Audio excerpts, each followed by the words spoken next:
Hi, welcome to this edition of Book Break. My name is Roger, and today I'll be sharing with you a chapter from Dan Gutman's The Genius Files, Mission Unstoppable. It is geared toward grades 3 and up. With that said, let's get started. Chapter 1, Coke and Pepsi. There were 10 items on Coke McDonald's to-do list on June 17th, but jump off a cliff was not one of them. Clean out my locker was on the list. Pick up my yearbook was on the list. Get a birthday present for Pep was on the list. Pack for summer vacation was on the list, but nothing about jumping off a cliff.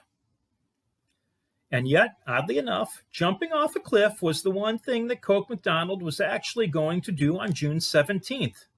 Not only was he going to jump off a cliff, but first he was going to push his twin sister Pepsi. Now, before we get into the cliff jumping part, maybe I'd better explain something. Why would anyone in their right mind name their children Coke and Pepsi? It was probably because Dr. Benjamin McDonald and his lovely wife Bridget weren't in their right minds when the twins were born almost 13 years ago. For one thing, the McDonalds didn't know they would be having twins until after Coke entered the world. The doctors and nurses had pretty much taken off their latex gloves and called it a day when Mrs. McDonald informed them that she felt a funny feeling deep inside, as if she wasn't quite finished. And lo and behold, she was absolutely right.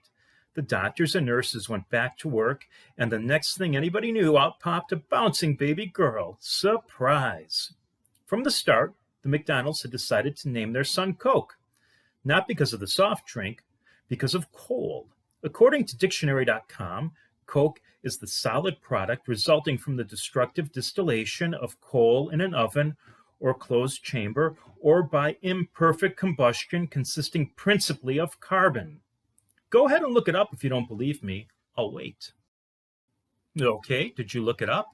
Good. Dr. McDonald, a history professor at San Francisco State University, had written a scholarly book about coal's impact on the Industrial Revolution. He always thought Coke would make a good name for a boy.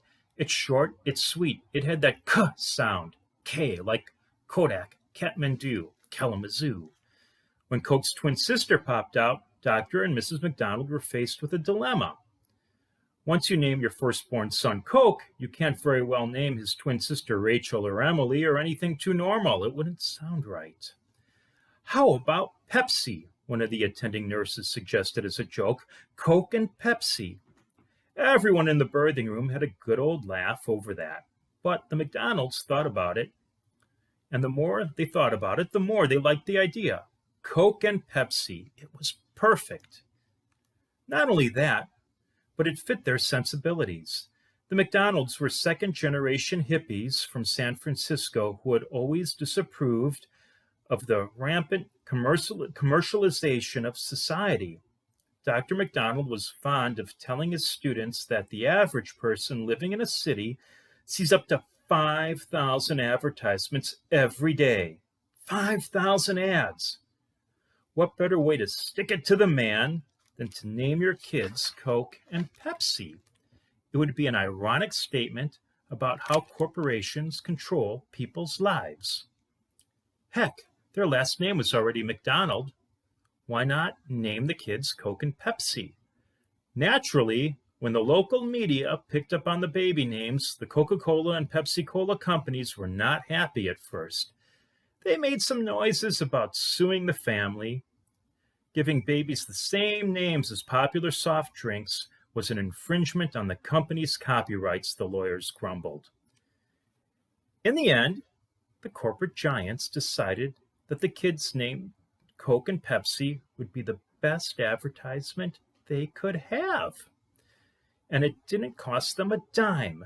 This, they agreed, was even better than having kids named Jimmy and Susie walk around wearing Coke and Pepsi t-shirts.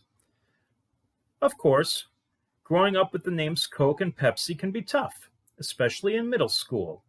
Both of the twins encountered a good deal of ribbing when they got to 6th grade. But the thing is, no matter how unusual someone's name is, after you hear it a few dozen times, the name starts to fit the person like a comfortable pair of jeans. You can't imagine that boy or girl ever having a different name. Eventually, the kids stopped looking at Pepsi and thinking of high fructose corn syrup. We humans have a way of adapting to things. Hardly anybody called her Pepsi anyway. To most other kids at West Martin Middle School, and just about everybody who knew her, she was Pep. Simply Pep.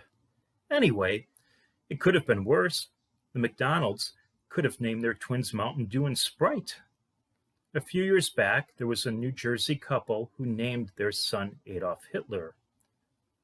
Go ahead and look it up if you don't believe me. Now that kid is going to have issues. Ordinarily, in a story, this is where the author tells the readers what the main character, or in this case, characters, look like. The author might go on for page after page, painting a glorious word picture of Coke and Pep's hair, their faces, the way they walk and talk, the way they dress, and so on. But you know what? Who cares? Do you really care what Coke and Pep look like? Does it really matter to you? It's boring. By the time you get to the chapter 3, you will have forgotten the description you read back in chapter 1 anyway. Coke and Pep are 12-year-old twins about to turn 13 in about a week. Okay? Enough said. That's all you need to know right now. You really want to know what they look like? Look at the cover of the book. Go ahead. I'll wait.